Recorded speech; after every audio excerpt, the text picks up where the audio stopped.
بسم اللہ الرحمن الرحیم۔ حضرت امام حسن رضی اللہ عنہ کی خدمت میں ایک شخص حاضر ہوئے اور اپنی حاجت پیش کر کے کچھ مدد چاہی اور سوال کیا۔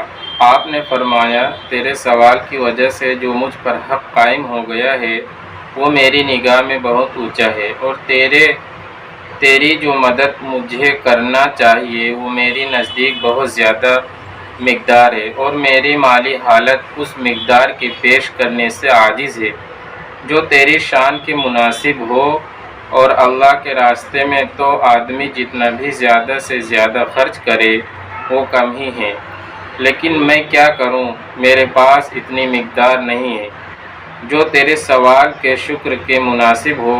اگر تو اس کے لیے تیار ہو کہ جو میرے پاس موجود ہے اس کو تو خوشی سے قبول کرے، اور مجھے اس پر مجبور نہ کرے کہ میں اس مقدار کو کہیں سے حاصل کروں جو تیرے مرتبے کے مناسب ہو، اور تیرا جو حق مجھ پر واجب ہو گیا ہے اس کو پورا کر سکے تو میں بخوشی حاضر ہوں۔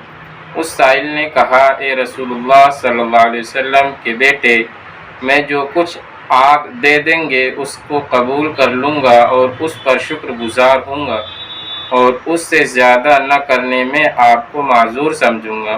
اس پر حضرت حسن رضی اللہ عنہ نے اپنے خزانچی سے فرمایا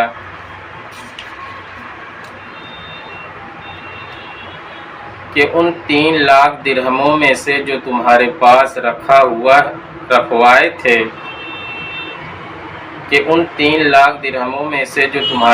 رکھوائے تھے جو بچے ہو لے آؤ۔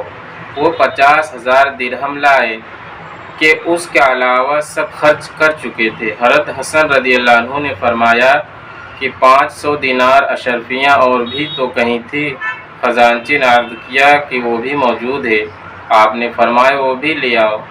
جب یہ سب کچھ آ گیا تو اس سائل سے کہا کہ کوئی مزدور لے آؤ جو ان کو تمہارے گھر تک پہنچا دے۔ وہ 2 مزدور لے کر آئے۔ حضرت حسن رضی اللہ عنہ نے وہ سب کچھ ان کے حوالے کر دیا اور اپنے بدن مبارک سے چادر اتار کر رحمت فرمائی کہ ان مزدوروں کی مزدوری بھی تمہارے گھر تک پہنچانے کی میری ہی ذمہ ہے، لہٰذا یہ چادر فروخت کر کے ان کی مزدوری دے دینا۔ حضرت حسن رضی اللہ عنہ کے غلاموں نے عرض کیا کہ ہمارے پاس تو اب کھانے کے لیے 1 درہم بھی باقی نہیں رہا، آپ نے سب کا سب ہی دے دیا۔